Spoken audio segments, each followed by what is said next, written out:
Thank you Jesus. Praise the Lord. परमेश्वर पिता को मैं हृदय से फिर एक बार धन्यवाद देता हूँ और साथ ही साथ हर एक श्रोता बंधु को मेरी तरफ से जय मसीह की। Praise the Lord.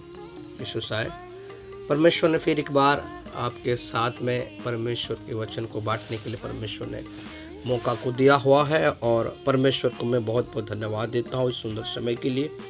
और आज का जो विषय है बहुत ही महत्वपूर्ण है, क्योंकि मसीह या जो परमेश्वर के काम को फैलाने के लिए करने के लिए एक बहुत ही विशेष बातों का जरूरत होता है, वो है गवाही को देना। गवाही को देना आज के लिए बहुत ही इमरजेंसी है और परमेश्वर के राज्य को विस्तार करने के लिए सोल विनर जो मुहिम जो हम कोशिश कर रहे हैं उसको आगे बढ़ाने के लिए, तो हम प्रार्थना कर रहे हैं कि ये संदेश में जितने समय भी आपके सामने में आके बांट रहा हूँ, वो सब कुछ आत्माओं को जीतने के लिए हम लोग क्या कदम परमेश्वर वचन से उठा सकते हैं, इसके बारे में मैं टीचिंग दे रहा हूँ।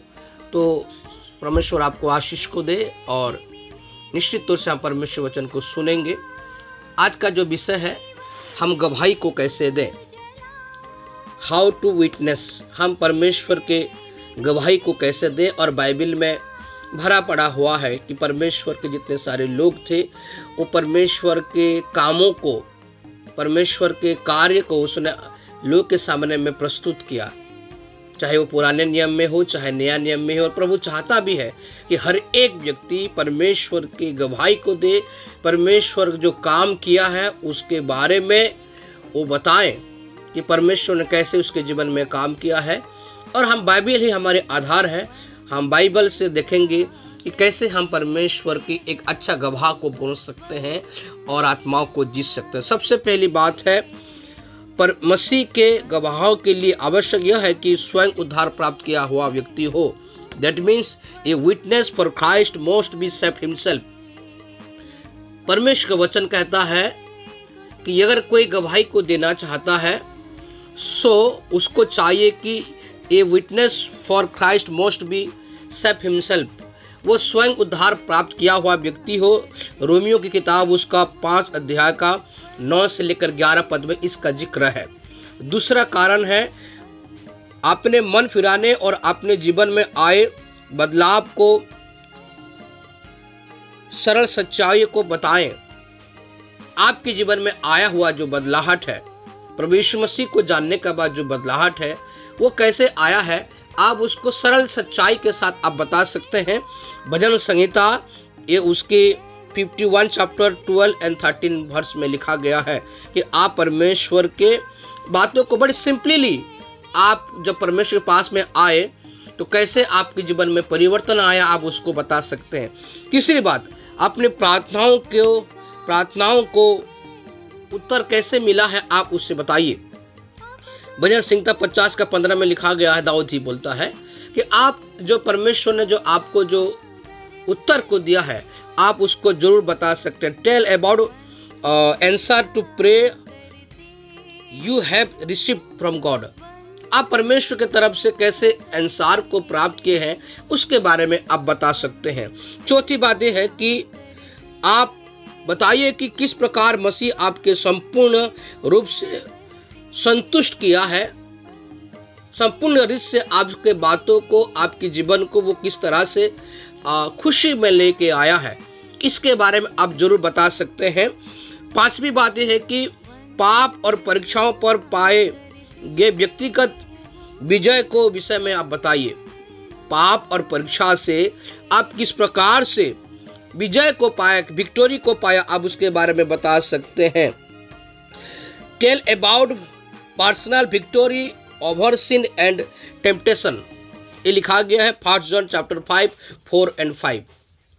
बताइए कि आप किस तरह से परमेश्वर के अनुग्रह से, आप संघर्ष से, बीमारियों से और टेम्पटेशन से, मतलब परीक्षा से आप कैसे विजय प्राप्त किए हो, आप उसको बता सकते हैं। छठवीं बात यह है कि अपने मन पसंद बाइबल पद के विषय में बताइए कि मैं इस वचन से परमेश्वर ने आज मुझसे बातचीत किया है। सातवीं बात यह है कि अपने मित्र को मसीह के सुसमाचार दीजिए, उन्हें मसीह के विषय में बताइए। रोमियो की किताब उसका 1:16 में लिखा गया है कि ये जो 7 बातें हैं मैं आपको शॉर्टकट में बता रहा हूं, आप इसको बहुत ही अच्छी रीति से अध्ययन करिए कि परमेश्वर को हम गवाही को कैसे दे सकते हैं।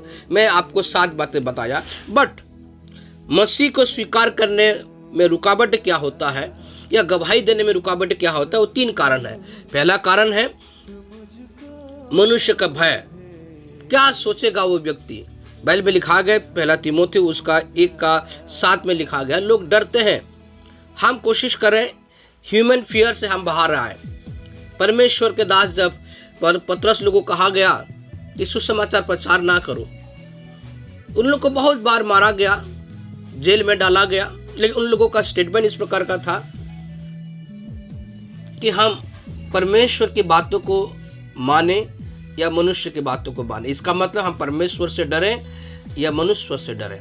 तो ये पहला कारण है जो कि गवाही देने में रुकावट का कारण है। कहीं आप भी ऐसा तो नहीं है कि अब क्या सोचेंगे उसके भय के मारे आप गवाही को नहीं देते। दूसरा कारण है लज्जित होना, मैं एक बहुत बड़े पद में हूं, मैं अपने छोटे कर्मचारी को कैसे बताऊंगा। ये गवाही देने में रुकावट का कारण है। और तीसरी बात है अपवित्र जीवन। अगर आप पवित्र जीवन को नहीं जीते हैं तो आप परमेश्वर के लिए एक प्रभावशाली गवाही देने वाला व्यक्ति नहीं बन सकते हैं। तो परमेश्वर आपको आशीष को दे इन 7 बातों के द्वारा कि आप गवाही को कैसे दे सकते हैं। परमेश्वर आपको आशीष को दे कि आप इन 7 बातों का अच्छी रीति से अध्ययन करिए और परमेश्वर आपके जीवन में बड़े काम करेगा। सोल विनर, मैं जब आने वाले समय में मैं आपको मिशनरी बायोग्राफी से भी सिखाऊंगा कि कैसे परमेश्वर के लोगों ने देश और विदेश में जाकर अपने सुसमाचार का प्रचार किया, उन्होंने अपने जीवन को लोगों के सामने में रखा और बहुतों को आत्माओं को बचाया।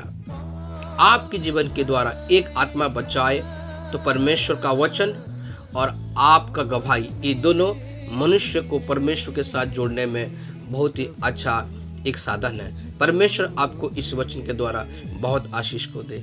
थैंक यू सो मच देखने के लिए, और लगातार आप सोल विनर मिनिस्ट्री के लिए प्रार्थना करते रहिए कि हम जो एक मुहिम को लेकर चल रहे, आंदोलन को लेकर चल रहा हूं मैं, कि हम कैसे लोगों को ट्रेन कर सके कि वो आत्माओं को जीत सके। परमेश्वर इस वचन के द्वारा मुझे और आपको बहुत आशीष को दे। Thank you.